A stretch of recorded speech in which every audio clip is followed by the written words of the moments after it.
What's going on, YouTube friends? It's Greg Rolls On after another 7-8 week hiatus making videos. I didn't really have any news to report unless you just want stories for story's sake. My friend Coop told me for a long time about these beefs in Chicago. To the rest of the country, it's called an Italian beef, but it's just a beef in Chicago.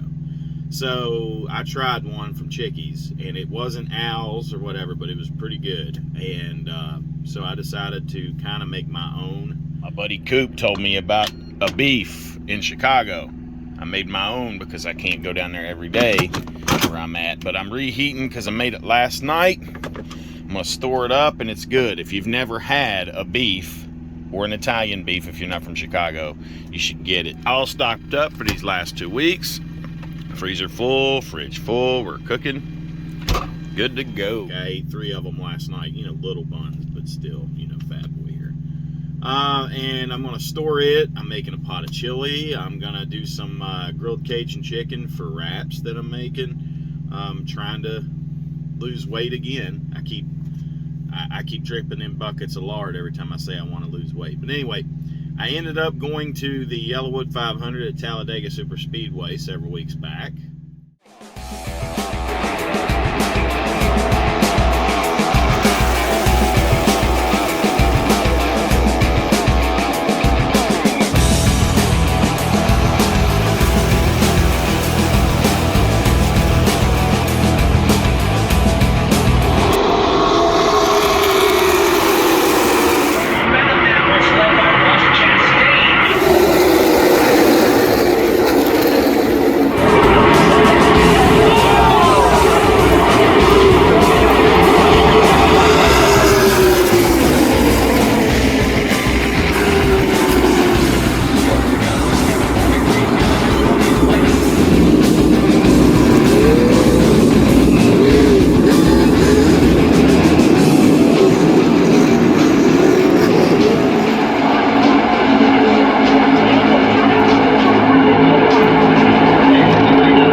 It was a good time.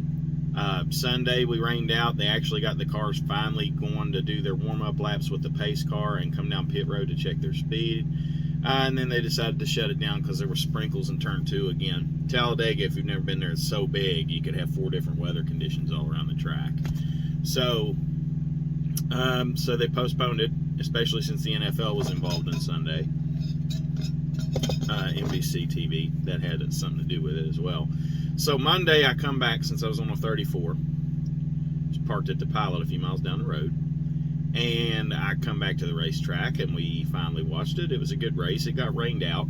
Of course, Bubba Wallace, he's not black, he's not white, he's a mixed gentleman, and that doesn't even matter. I don't know why that's always got to be a part of the conversation, but he won the race because it was rain shortened, and one side of the spectrum was like, a black man hasn't won a NASCAR in X, I don't know how many years. Well, he's a man that won a race.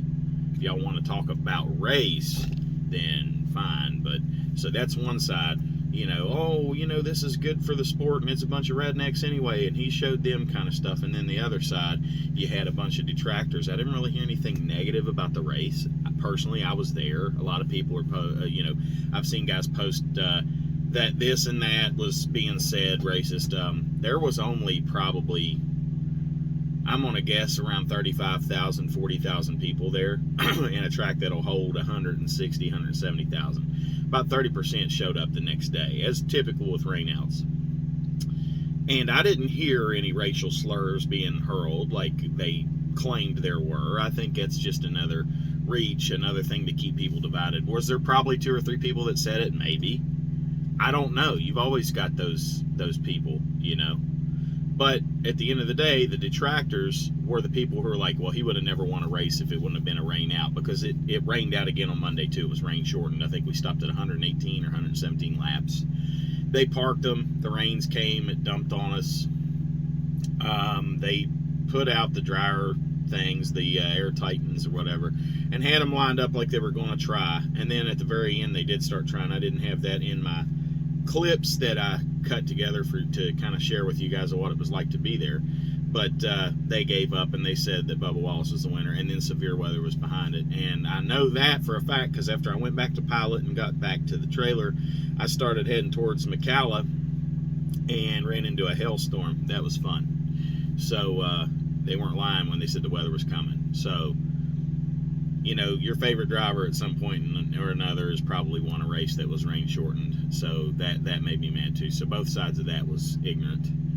But other than that, the racing was good like I remembered it. Last time I went to Talladega was 2003, 2002, somewhere around there. So it's been a long time. Because there was nobody there, I got on the elevator and went to the very top of the stands underneath the new crow's nest or whatever you want to, you know, the new broadcast booth. It's way up top. It says this is Talladega. If you ever passed it on I-20, you can look over and you see that at the top of the stands. It's the biggest, you know, the brown thing at the very top there. I was right under that in the handicap section, and it's kind of cool because there's a picture that I took of the broadcast, disabled people, and spotter stand. And, you know, the spotters go way up on top, and they radio with the drivers and the crew chiefs the whole time and tell them, you know, if there's a car inside, outside, whatever. So before the race started, I went up there. I got some pictures of that and a video to show you how, you know, the spotters thing. And I probably could have got kicked out, but nobody said a word. There was nobody there. There wasn't even security up there. Hollered at Stevie Letarte through the window, and Rick Allen, he kind of looked at me too, and they kind of just, what's up? But, you know, they're busy doing their thing. So I haven't been into NASCAR really since Junior retired, and before that I was a senior man, which I guess is cookie cutter for a lot of people. But it was a good time. I had access to things that most people don't because there was nobody there. And you got to have a little bit of courage to kind of go, you know, up on top where you're not supposed to be. But it was a good time. It really was. It was different to take a break and go do something. I thought it'd be weird to be there by myself, but there was plenty of people who were there by themselves. There was another guy that I kind of hung out with right beside me. But anyway, that's the story of the Talladega Yellowwood 500 beginning October. It's kind of a little birthday treat for myself. And so I bid on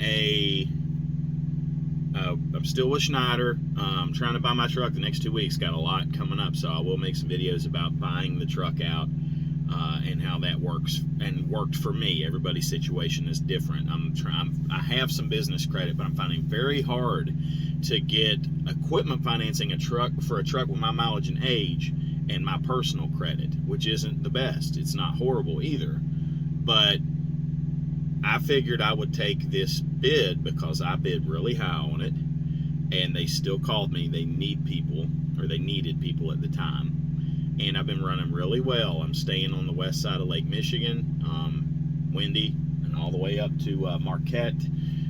It's been working out really good. I haven't had any real bad weather yet. There have been 2 incidents. When you're pre-tripping your truck, I recommend you check your pogo inside. My springs, I guess over time, you know, they degrade just like anything else, and it decided to fail on me when I was jackknifing a trailer out of the customer's docks, and my airlines snagged my corner of my catwalk, and it ripped I didn't even hear it until it was too late. I couldn't tell anything, I couldn't see anything, I had my windows down, everything. So I ripped them out, and thank God you know, of course, what's your first thing? You don't care how long you've been doing this, man. You start thinking, oh my gosh, now I'm going to have to call a service truck or a tow or whatever, you know, whatever. I'm going to solve this problem, or I'm going to have to drive an hour down the road to a truck stop because it's a little rural. I got on Google, started looking for truck parts. There was an international dealer that was only 10 minutes away from me. They sold the exact basic thing that I destroyed, and I bought 2 pogos there, 2 brand new ones. And I fixed it myself. I still got like the bracket, the upright for the lines that come out. It's bent, but it's fine. I'll fix that at my convenience because it's not really something that's It's not illegal. It's not something that would, you know, cause any further problems. It's just unsightly, but you can't really tell unless you're looking for it. Same thing with the electrical receptacle under my tractor. I don't have a hardwired one. I do have a plug one. Some trucks are different. My buddy Tuff had one that was hardwired. He runs out of northern Wisconsin, where he's from, and he did that himself. He wired it up so that it's a receptacle, because it was a hardwired plug that came up and met with the airlines and ran to the trailer. So that happened, and then after that, the very next day, after a long Marquette run coming back down, I started using the mud flap fuel app, and fueling it just depends on using Schneider's fuel card with their discount at Pilot Flying J, or using mud flap. I mean, I'm saving $50-$60 a fill up. And I'm also getting cheaper DEF, paying for it myself out of my business bank, or using the credit card, whatever. So whatever's saving me the most money for fueling, and it's part of my trip planning. If you're not trip planning, I mean, don't get me wrong, doing extension, things change, and you got to be malleable. You got to be able to change shape and do whatever, to make things work out. You got to be, you got to use your brain. But saving money is a part of it too, and Mudflap has done well with me. I've only used it 3 times, and I've saved $162 or something. Mudflap doesn't help with DEF yet, as they say, but I find that the independent truck stops, some of them, at least up here where I'm at in Wisconsin, they have cheaper DEF. So I think I paid $2.49 a gallon for DEF. When's the last time you saw that? When fuel was coming down, whenever in the previous administration, when fuel was low, the DEF was jacked by these places. Pig and alpaca piss does not cost $3.29 a gallon. Last I checked, everything that lives and breathes makes a urine. So I don't know what the process is to make that, and everybody hates it anyway. But I bought it for 65-70 cents cheaper than you're getting at Pilot Flying J at $3.29 or $3.39 a gallon for DEF. It's cheaper. Last I was through there, it was cheaper on the Ohio Turnpike to fuel at the it's Sunoco again now. At the fuel at the Sunocos, or not fuel at Sunocos, but at least get your DEF there. So you're having to make double stops if you want to save 10 cents a gallon on DEF. No more DEF than you need. That's stupid. But $2.49.9 a gallon versus $3.39.9, I'm pulling in there and I'm going to buy the DEF, and it's not going to come out of my settlement. It's going to come out of my bank first, and then my settlement's going to be fuller. So it's all the same pot. You got to get, look at things a little differently, instead of, okay, well, after everything comes out, I have this much money out of your settlement. You don't have to run your business that way.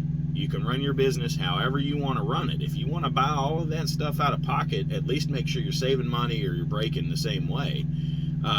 But, I will still fuel off Schneider's fuel card at Pilot and Flying J's if it's more economical for me to do so. So, having said that, I hit a deer the next day. I don't swerve for animals. I have been debating on putting a bull bar on front of this truck for a long time. And yeah, I'm going to get the big ugly one because fiberglass work's expensive. Fortunate for me, these Freightliner Cascadia hoods, the older ones, are 3 components that make up the body of that. So they don't have to replace the whole hood. They're going to replace the left front fender portion, match up the paint and stuff, and then they're going to put a whole new bumper on it and a left front headlight housing. Now, the headlight housing itself did not crack. The hood is only minor cracks, but it's just going to get worse over time. Where it's fiberglass, things will shear. Paint's going to start rolling off in the weather. And then the bumper, it's just sad looking.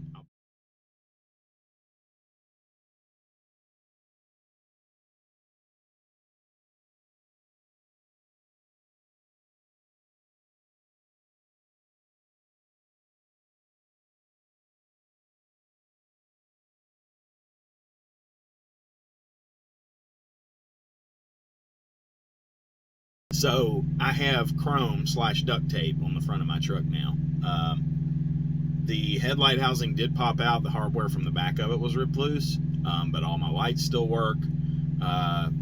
The black-eyed duct tape there is allowing me to continue running. I know I look like a Western Express or a Swift Company guy, and those are jokes, guys. If you work for one of those outfits, I don't make fun of that. Each driver, it's just like meeting somebody. I don't care what you look like or whatever. Everybody gets their one chance with me to make a first impression. So basically everything still runs just the same. I haven't even noticed a fuel mileage dip with the anti-aerodynamics stuff. It's not like I'm at Talladega drafting anyway. But I've been running easy and taking it easy on the old girl. She's had another PM. I do 25 to 30,000 miles, even though they recommend 50. I take care of this girl. I'm going to buy her out. So that's all I got for you guys, really. Buying the truck. Insurance is paying 100% because I bought the buy-up and whatever. They're paying 100%, and my contract on this bid is for another 15 days till November the 15th, and that's when the contract is up. Now, if they rebid it, that's fine. I will do it again. But I'm going home for a week for Thanksgiving, and then when I come back, I'm leaving the week of Christmas, and I'm not coming back till after the 1st. So if they won't accept that on the bid, then I guess I'm done. Because I'm tired. I'll be out here, it'll be 5 weeks on this bid. And that's fine. Me and my wife discussed it. We agreed to it. This is what's going to help us buy the truck out. So I have several options with that. I can borrow a portion of that money as a business loan. There are business lines of credit. And then, of course, you got cash, which I've had my MMA shut off for 70 days in anticipating of buying this truck. So I've got enough money in the bank to cover repairs, and so basically that MMA is going to go to them as a portion of payment, and the rest of it, if it needs to be, I can get a business loan to pay off most of it, plus some money from the bank, or I can just buy it outright and still have operating income, and I'll still have enough money to put tires all the way around. I'll run them a little bit longer because they're not they're not bad, and I don't like the idea of putting on new tires in the winter. I'd rather have some rubbed in tires, but that's me. I really don't care. I'll just have to take it easy. I plan on running a lot of Southeast when I come back because of weather, but I'm going to follow the money as well if I got to go slow. Like, I dodge storms if they're really bad, but I try to plan to where if I can run real easy and still make it, I will follow the money. Northeast, Midwest, North, wherever it goes, as long as there's freight coming back out of it and make the money. So I run my truck, not any other one thing does, but they're all factors. So I'm a factor guy. Some guys, and it's what you want to do. There's no right or wrong way, but you got to understand the risks you're going to take. But so far the weather's not been bad. I'm buying the truck. Insurance is going to fix all this. I'm going to wait until the 15th when it's over to put this thing down. And then I'm probably going to fly home, and then and I'll book round, so whenever it's done, I will fly back and then Uber my big butt over to Trudell Industrial Finishings, which is where Schneider does their body work and stuff in Green Bay. They've got pretty good. There's a gentleman in Chicago area that I was talking to, or I was going to talk to him about using, but when your insurance has a good relationship with a vendor that does that kind of work and they approve that kind of work, they're faster. The turnaround is much faster. So my truck is ugly. I look like a douche canoe driving up and down the road like that, but I'm still making money, and I don't really care what anybody else thinks. So as long as I'm legal and legit, I've gone through scale houses in Illinois and Wisconsin. I've passed many state troopers in Michigan, Wisconsin, Illinois. Not had a problem yet.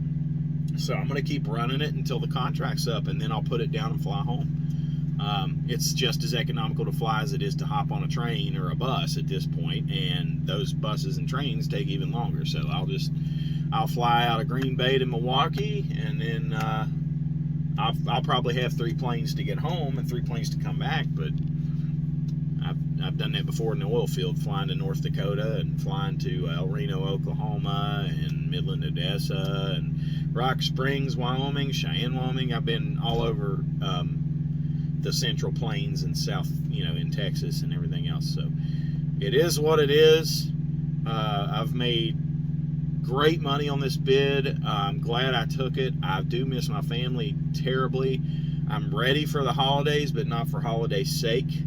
I just want to go home. I'm going to eat a lot at Thanksgiving. That's a given.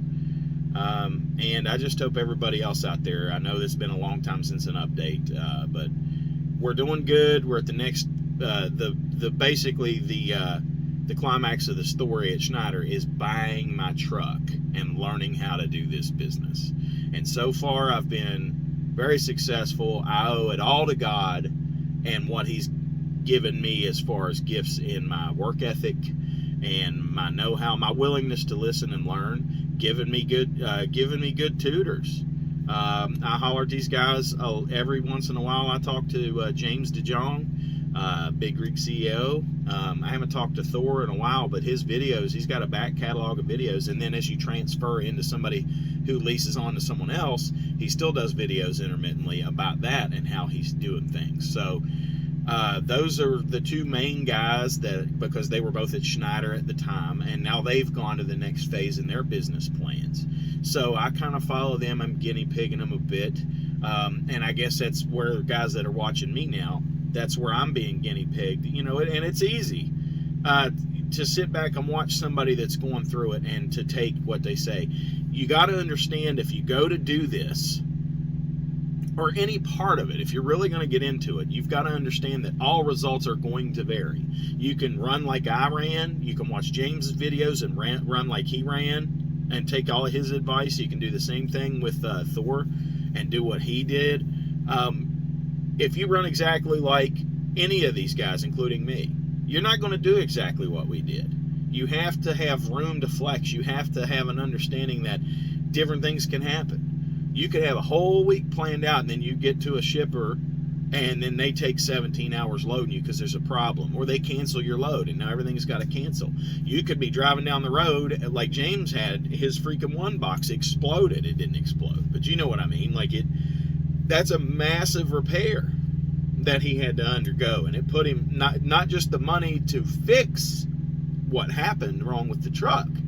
How much time did he lose? Now, he was set up enough to go home. Was it aggravating? Yeah. Was it like, man, you know, of course, who wants to deal with something like that? But he was able to go home and not worry about where his meal was coming from. So you have to have the responsibility about you to know that this can happen to you, and you need to still eat, pay your light bill, pay your mortgage, keep gas in the car for the old lady or the old man, or you know, it doesn't matter what the circumstances are. All the bills that come every month are still going to keep coming, including your truck payment and things. Maybe they'll work with you, maybe they won't. I've never been in that position because I have the money to cover it, and I wanted my lease to be up. I wanted to just buy the truck based on the residual value they had listed. So any of those things can happen. It can still happen to me in the next week. I hit a deer. Airlines got destroyed because of the freaking because of the pogo failure, whatever you call it, the spring, retention spring. You can call it whatever you want. So now, and I had two of them, but they were all rusted and old, and I guess I stretched them out, and and that was all it took. But I didn't hear anything, and I had my windows down. So things are going to happen. I don't care if you've been driving 20 years. I'm coming up close to 20, and I'm still a pretty young guy. But things can happen. You know, 65-year-old drivers that have been behind the wheel for 40 years can still get into a crash and tear stuff up, or just jackknife, or kill somebody, or somebody kill themselves underneath that truck. Anything can happen in any moment, so every bit of it's a gamble. But what's the difference if you're getting on a bus and going downtown to work in the mall, or to drive your car for Uber, or you know, one of those outfits, or Lyft, or whatever they're calling it now, or delivering food with DoorDash, you know, all of that kind of stuff. That's still transportation. Driving a bus inner city somewhere, you know, people that operate locomotives and things, anything like that, you run the risk of having a crash or something bad happening. You know what I mean? And as far as equipment failures, what if you had a landscaping business and you've got an excavator and it goes down? Your business is not making money, and you still have the financial responsibility of all that equipment if it's financed, and then your taxes for all of that, and your insurance for all of that. You can't let any of that lapse. So you got to have that understanding that there's nobody to pick up the pieces for you now. This is all on you. And you got to have a little bit of faith or hope or whatever it is, and a little bit of courage to just go ahead and just do it. So I really got nothing else to say. I rambled on for far too long, but I haven't seen you guys in a minute, so I figured I'd bore you to death. But until next time, if you got questions, send them to me. I've already told everybody, if you want a copy of the spreadsheet, you need to email me, okay, at gregrollson@gmail.com. That's GREGROLLSON@gmail.com. Okay, that's where you email me, and then I will respond with the spreadsheet if that's still the big thing. I know a lot of people want to see it. I don't know if you're here or what you're doing. You can kind of do a test run and use it and figure numbers out just for S&G. You could already be doing this, and you want to use it for, all the spreadsheet does is calculate as you go for that week what your settlement is going to reflect. It's not, you can use it to kind of experiment and see how it works and see what you could be looking at. I can't give you realistic numbers for you. I can give you my numbers. And I've done that before, but what I'm doing right now is not going to be realistic because I got very lucky with the bid I'm on. But you got to understand that tool is just so as you go, you can see how you've done so far that week. So you know what you need to save for taxes and how irresponsible you can be, whatever, if that's what you want to do is blow your money. It's just a small tool. And I made it for me so I can tell my wife every week, okay, this is what we're looking at so far, because we've also been paying off old personal debt and settling all that up so that we can grow the business more. She's just coming home to help me run it. Now, do I really need help with one truck? No. But when you go to 2, 3, and 4, I know a lot of guys just want to lease other guys on to their own authority. That's an excellent plan. It's worked for a lot of guys. You just got to be, I guess you would have to just be really careful about who you hire, because you put a jackass on your authority and he drives like an idiot and he crashes. That's your CSA that's getting hurt. So you kind of got to trust the person, know the person, whatever. There's plenty of guys make videos on that and know about it. James is another one of them, and he's newer at it, but he's studied the business for so long. I would take his advice. I've always taken his advice. So you can watch that kind of stuff with him now. But beware, but stop being afraid. If you keep doing what you've always done, you'll keep getting what you've always got. And nothing ventured is nothing gained. Okay? And it's an old proverb, but Chris Monacetti said it he said it in Sopranos. Fear knocked at the door. Faith answered, and there was no one there. Until next time, keep it upright and between the lines, and God bless.